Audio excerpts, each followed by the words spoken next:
Hello students, चलिए आज की वीडियो क्लास को हम स्टार्ट करते हैं।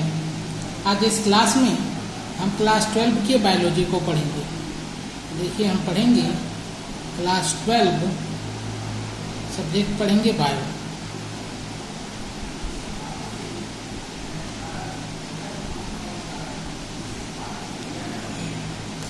क्लास 12 बायोलॉजी में हम लोगों ने एक पार्ट पढ़ा है। आप जानते हैं कि इस समय हम लोग क्लास 12 बायो के चैप्टर 1 को पढ़ रहे हैं, जिसका नाम है जीवों में जनन।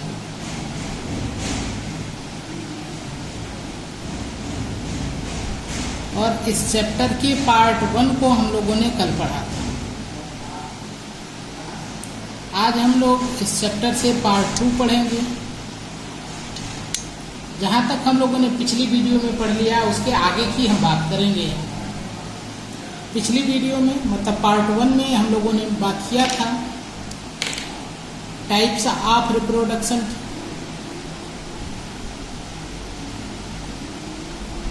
टाइप्स ऑफ रिप्रोडक्शन यानी जनन के प्रकार,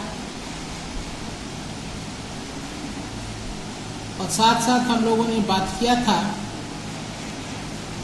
बाइनरी फिजन।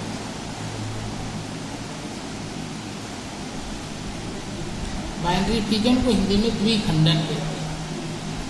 तो अब इसके आगे की बात हम लोग करेंगे। तो आज हम पढ़ेंगे एसेक्सुअल रिप्रोडक्शन के प्रकार। आप लोग जानते हैं कि जो बाइनरी फिजन यानी द्विखंडन है, ये एसेक्सुअल रिप्रोडक्शन यानी कि अलैंगिक जनन का एक विधि है। तो अलैंगिक जनन की विधियों को हम इस समय पढ़ रहे हैं। तो देखिए, मैं यहाँ पे हेडिंग लगा देता हूँ, अलैंगिक जनन की विधि। अलैंगिक जनन की विधि,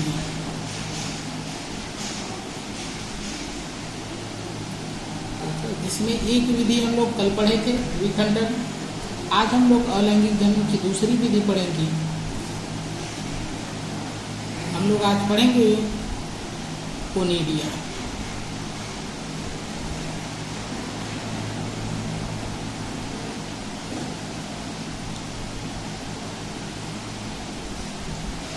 तो कोनिडिया क्या है? कोनिडिया कुछ संरचनाएं होती हैं। ये ऐसी कुछ संरचनाएं होती हैं जिससे अनेक जीव अलैंगिक जनन करते हैं। खासकर कुछ कवक।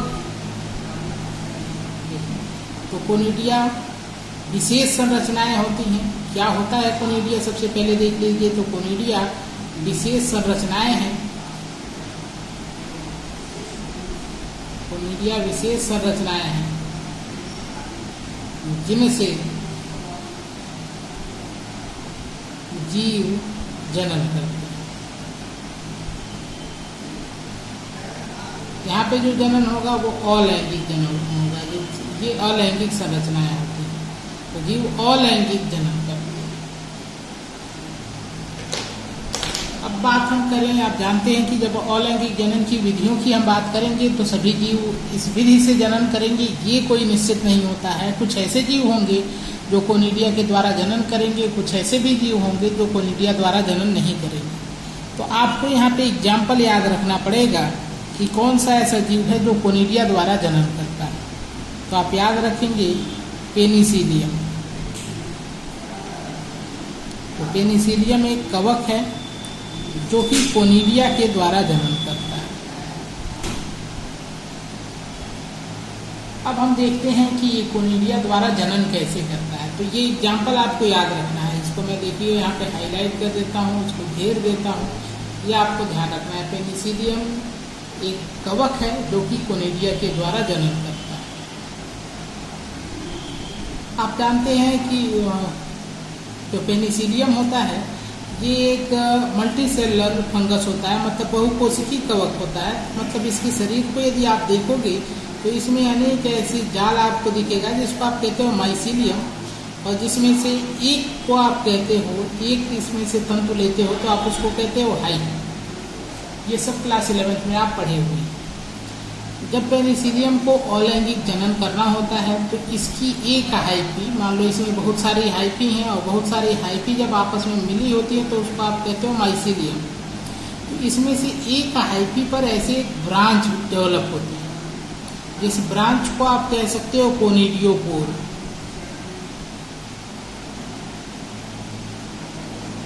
ये ब्रांच ऊपर ऐसे देखिए, अभी ये ब्रांच है, ये सेप्टा है, मतलब ये अलग अलग कोशिकाएं हैं, सब में न्यूक्लियस है। ये जाकर ऊपर बहुत सारे ब्रांचेज में डिवाइड हो जाती है। जो कोनिडियोपोर होती है, इससे बहुत सारी शाखाएं ऐसे निकलती हैं और इन शाखाओं के ऊपरी हिस्से पर ऐसे गोल संरचनाएं, ठीक है, बनने लगती हैं।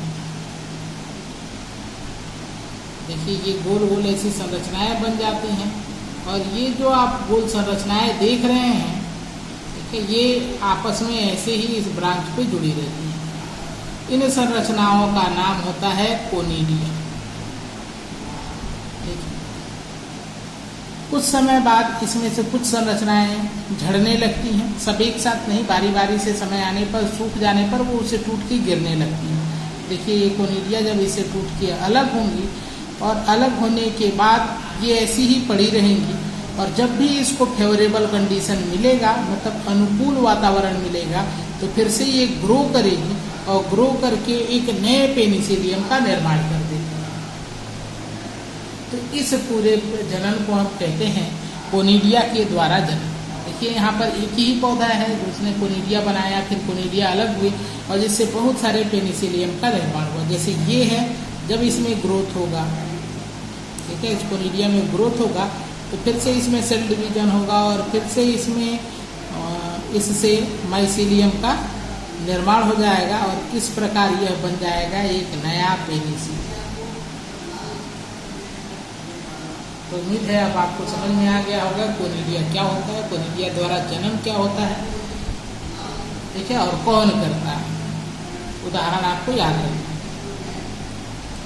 अब हम दूसरा एक पढ़ेंगे, तो हम देखें दूसरा अलैंगिक जनन की अन्य विधि हम लोग पढ़ेंगे, जेम्यूल, GEMMULE,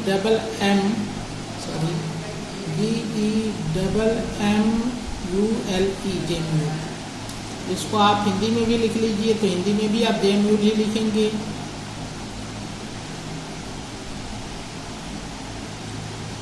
अब सबसे पहली बात कि ये जेम्यूल क्या होते हैं, तो ये कुछ विशेष संरचनाएं होती हैं जिनसे कोई जीव अलैंगिक जनन करता है।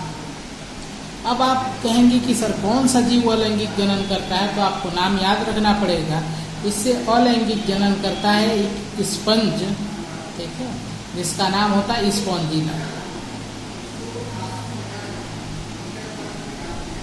आप लोग जब 11th में थे तो आप लोगों ने इसका फिगर देखा था, स्पॉन्जिला कैसा होता है। स्पॉन्जिला एक फ्रेश वाटर स्पंज होता है,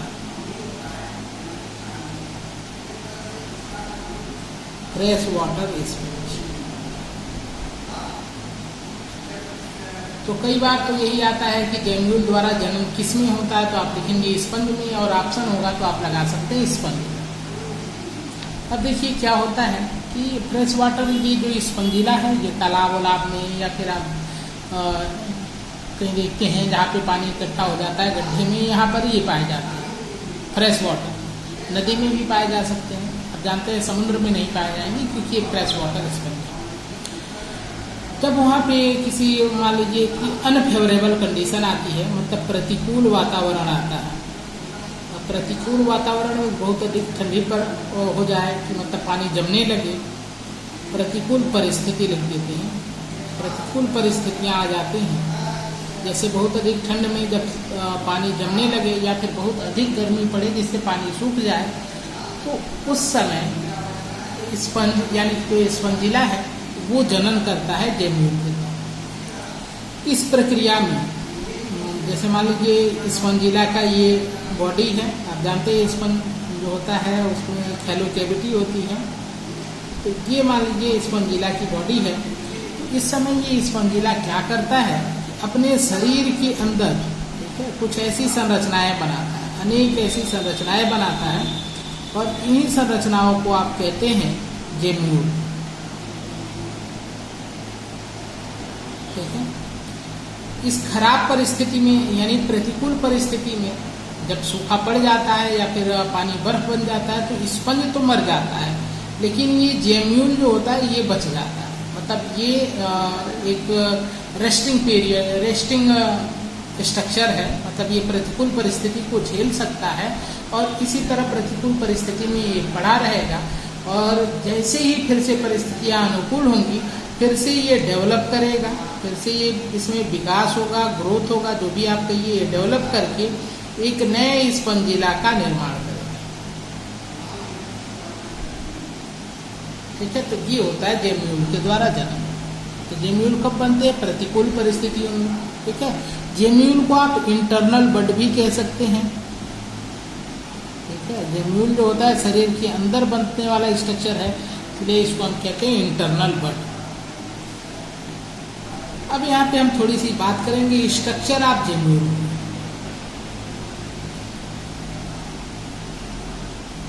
structure of gemmule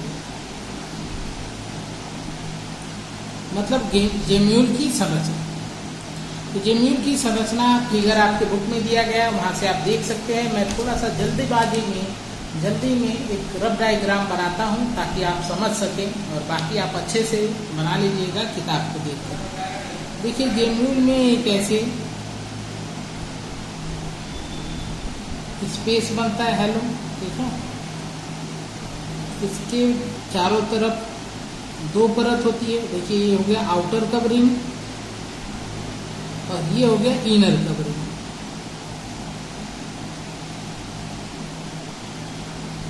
outer covering और इनर कवरिंग। यहाँ पे आप देखेंगे तो स्पाइकल्स हो सकते हैं, जैसे आप देखते हैं स्पंज में बहुत सारे ऐसे स्पाइकल्स पाए जाते हैं, तो ये सब यहाँ पे पाए जा सकते हैं, सपोर्टिंग स्ट्रक्चर है। ये जो है ओपनिंग होता है, छिद्र होता है, इस छिद्र का नाम होता है माइक्रोपाइप। और ये जो अंदर का आप खाली स्थान देख रहे हैं, इसमें बहुत सारी कोशिकाएं भरी रहती हैं। ये कोशिकाएं हमने इसमें भर दी। ये स्ट्रक्चर होता है जेम्यूल। जेम्यूल के अंदर ये जो कोशिकाएं हैं, ये कोशिकाएं टोटीपोटेंट सेल होती हैं, मतलब ये किसी भी प्रकार की अन्य कोशिका में परिवर्तित हो सकती है। तो जब बात करते हैं ये जनन कैसे करता है इसके द्वारा, तो अभी मैंने आपको बताया कि जब इनफेवरेबल कंडीशन होगा उस समय इसका निर्माण होगा। पूरा स्पंज तो मर जाएगा लेकिन उसका जेम्यूल जो होता है वो जीवित रहता है। अब फिर वो इंतजार करता है कि कब उसको फेवरेबल कंडीशन मिले और वो फिर से डेवलप करे और एक नए स्पंज का निर्माण करे। जब फेवरेबल कंडीशन आती है तो इसके अंदर की ये जो भरी हुई कोशिकाएं हैं, इस माइक्रोपाइल से होकर बाहर आ जाती हैं और सब आपस में जुड़कर स्पंज के पूरे शरीर का निर्माण कर देती हैं और इस प्रकार एक छोटा सा नया स्पंजिला बन जाता है। और जिसके विकास से, यानी कि जो अब परिस्थितियां अनुकूल हो गई हैं, तो उसको प्रॉपर न्यूट्रिशन मिलता है और वो ग्रो करके फिर से एक मैच्योर स्पंजिला में कन्वर्ट हो जाता है। तो इस प्रकार से जनन होता है जेम्यूल के द्वारा। तो ये ध्यान रखना है आपको किसमें होता है, तो स्पंज में, स्पेशली स्पंजिला में, जो कि एक फ्रेश वाटर स्पंज होता है। तो ये हम लोगों ने देखा कोनिडिया द्वारा जनन, फिर हमने देखा जेम्यूल द्वारा जनन। अब हम लोग पढ़ेंगे अमीबा का एक इंसिस्टमेंट, यानी कि कुटी भवन। तो देखिए, अब हम हेडिंग डालते हैं कुटी भवन, जिसको अंग्रेजी में आप कहेंगे इंसिस्टमेंट।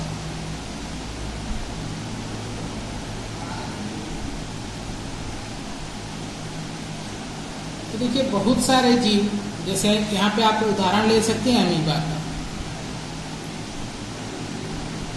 तो अमीबा के उदाहरण से ही हम पढ़ेंगे। तो देखिए, यह इंसिस्टमेंट जो है ये क्या है, ये अलैंगिक जनन की एक विधि है और यह विधि तब होगी जब परिस्थितियां प्रतिकूल रहेंगी।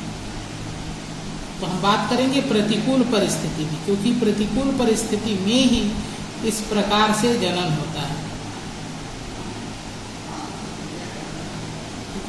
अमीबा अपनी प्रतिकूल परिस्थितियों में क्या करता है, अमीबा आप जानते हैं, अमीबा की सतह पर ऐसे फिंगर लाइक प्रोजेक्शन पाए जाते हैं जिनको आप स्यूडोपोडिया कहते हैं। आपके बुक में अच्छा सा फिगर बना है, मैं यहाँ पे आपको समझाने के लिए थोड़ा रफली बना रहा हूँ। प्रतिकूल परिस्थितियों में क्या होता है कि अमीबा अपने सभी स्यूडोपोडिया को नष्ट कर देता है, ठीक है, और अपने शरीर को बहुत ही छोटा कर लेता है। देखिए जैसे ये सभी स्यूडोपोडिया को नष्ट कर लिया और बहुत छोटा सा हो।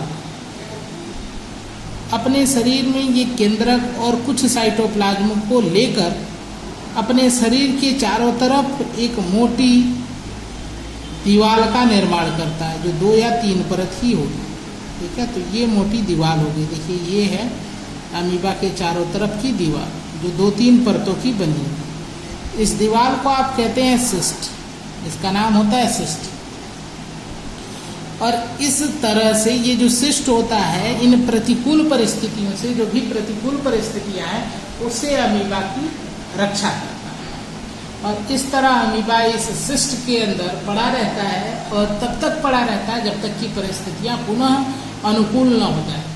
अनुकूल परिस्थितियां होने पर ये सिस्ट को तोड़कर फिर से बाहर आ जाता है। जैसे मान लीजिए ये बाहर आ गया और फिर से ये ग्रो करके अपना पहले जैसा जीवन शुरू कर देता है, फिर से वो सक्रिय हो जाता है और अपना जीवन शुरू कर देता है। देखिए यहाँ पर एक नए अमीबा का निर्माण तो नहीं हुआ, लेकिन अमीबा ने अपने लाइफ को जो यहाँ पे सेव किया है इसको भी हम अलैंगिक जनन कहते हैं। लेकिन कभी कभी ऐसा होता है कि इस सिस्ट के अंदर ही जब अनुकूल परिस्थितियां आ जाती हैं, देखिए ये सिस्ट बना कब था, प्रतिकूल परिस्थितियों में, लेकिन अनुकूल परिस्थिति जब आती है तो अमीबा सीधा इससे बाहर नहीं आता, इसके अंदर ही वो मल्टीपल फिजन करता है और जिससे बहुत सारी कोशिकाएं इसके अंदर बन जाती हैं। मतलब बहुत बार कोशिका विभाजन होता है जिससे इसके अंदर बहुत सारी कोशिकाएं बन जाती हैं। और अनुकूल परिस्थिति में ये कोशिकाएं बनने के बाद क्या होगा कि ये सिस्ट की दीवार को तोड़कर यहाँ से बाहर आने लगेंगी। ये बहुत सारी कोशिकाएं, एक कोशिका नहीं बाहर आएगी बल्कि बहुत सारी कोशिकाएं बाहर आएंगी। ये जो कोशिकाएं हैं ये हैं क्या, तो ये सूक्ष्म अमीबा है, मतलब बहुत ही छोटे छोटे अमीबा हैं। लेकिन इसको एक और भी आप नाम दे सकते हैं, इस सूक्ष्म अमीबा को आप कहते हैं विजाणु अमीबा। विजाणु अमीबा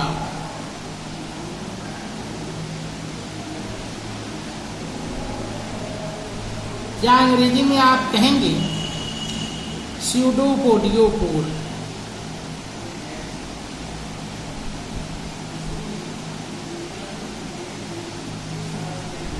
स्यूडोपोडियोस्पोर। तो ये बीजाणु अमीबा बने, ये बहुत ही सूक्ष्म अमीबा, छोटे छोटे अमीबा हैं और ये सब ग्रोथ करके, आप जानते हैं परिस्थिति अब अनुकूल हो गई है तो ये आसानी से ग्रोथ कर सकते हैं और ये ग्रोथ करके फिर से नए अमीबा का निर्माण कर देते हैं। तो ये ग्रोथ करके फिर से जितने भी ये सूक्ष्म अमीबा हैं, ठीक है, सूक्ष्म अमीबा है जिसको आप कहेंगे बीजाणु अमीबा या स्यूडोपोडियोस्पोर, ये सब ग्रो करके नए नए अमीबा का निर्माण कर देते हैं। इस प्रकार से जो अमीबा का जनन हो रहा है, जबकि सिस्ट के अंदर मल्टीपल फिजन हो गया, इस प्रकार से जनन को आप कहेंगे बीजाणु जनन, अमीबा का बीजाणु जनन। तो अमीबा में जनन द्विखंडन द्वारा भी होता है, इनसिस्टमेंट द्वारा भी हो सकता है और बीजाणु जनन द्वारा भी हो सकता है।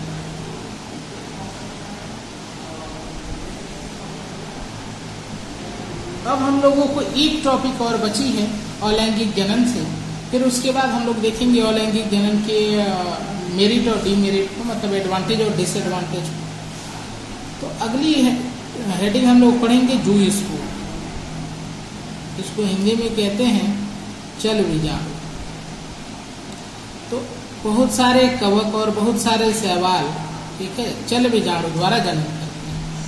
इसमें होगा क्या कि मान लीजिए ये एक शैवाल है, ठीक है, जो कि ये फिलामेंट है, ठीक है, फिलामेंट की कोई कोशिका थोड़ी ज़्यादा न्यूट्रिएंट को एब्जॉर्ब करने लगेगी और ये आकार में बड़ी हो जाएगी। बड़ी होने के बाद ये मल्टीपल फिजन होगा, इसके अंदर बहुत सारा कोशिका विभाजन होगा और जिससे बहुत सारी कोशिकाएं इसके अंदर बन जाए। और ये जो कोशिकाएं हैं इन सभी कोशिकाओं में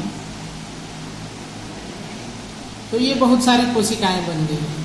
इन सभी कोशिकाओं में फ्लैजिला भी होते हैं, और जब ये बहुत सारी कोशिकाएं बन जाती हैं तो इस कोशिका की जो मेम्ब्रेन है और सेल वॉल है, इसको तोड़कर ये बाहर आ जाती है। ये ऐसी छोटी छोटी कोशिकाएं बाहर आ, इन छोटी कोशिकाओं के पास आप देखिए यहाँ पर फ्लैजिला है, 2 फ्लैजिला, इसलिए इस बीजाणु को और इसलिए इसको हम कहते हैं जू स्पोर। जू स्पोर क्यों कहते हैं? क्योंकि इसमें चलने की क्षमता होती है, इसलिए इसको हम कहते हैं चल बीजाणु। अब ये क्या होगा, अपने सराउंडिंग में मान लीजिए ये पानी में बाहर आते हैं, तो पानी में अभी इधर उधर तैरने लगेंगे, क्योंकि इसके पास फ्लैजिला है। ये सक्रिय होकर इधर उधर तैरेंगे और किसी अच्छे स्थान को चुनकर वहाँ पे अटैच हो जाएंगे और अपने फ्लैजिला को गिराकर फिर से ग्रो करके और एक नए शैवाल का निर्माण करेंगे। तो मान लीजिए ये कहीं गया, जाके उसको अच्छा लगा ये स्थान, ये इस स्थान पे चिपक गया, ऐसे चिपक करके फिर से ग्रो करने लगा और धीरे धीरे बड़ा होके यह एक नया शैवाल बना देगा। इस प्रकार के जनन को हम कहते हैं रिप्रोडक्शन बाय जू स्पोर। तो उम्मीद है आपको ये समझ में आया होगा चल बीजाणु द्वारा जनन। तो अब हम लोग जो एसेक्सुअल रिप्रोडक्शन था लोअर ऑर्गेनिज्म में, वो हम लोग पढ़ चुके हैं। अच्छा, एक और भी बचा है, उसको भी आज बता देते हैं ताकि पूरा हो जाए। एक बचा है बडिंग।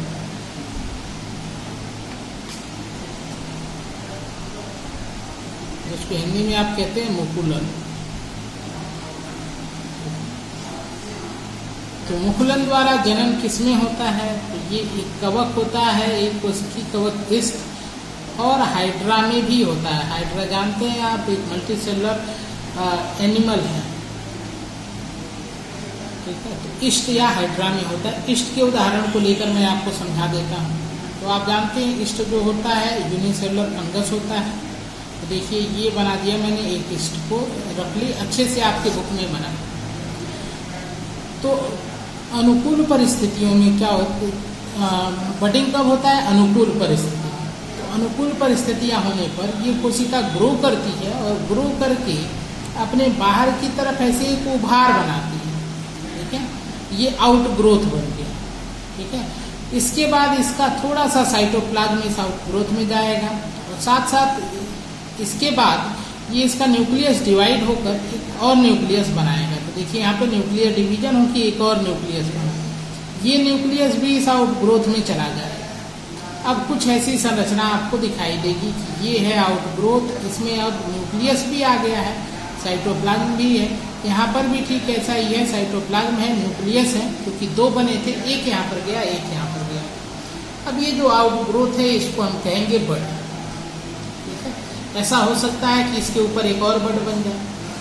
जब कभी भी ये बड इस पेरेंट बॉडी से, जो पेरेंट इसका यहाँ से अलग हो जाएगा, मान लीजिए ये बड यहाँ से अलग हो जाता है, मतलब ये रहा पेरेंट बॉडी, ठीक है, ये साइटोप्लाज्म है और ये है इसका न्यूक्लियस। अब यहाँ से ये बड अलग हो गया, ठीक है।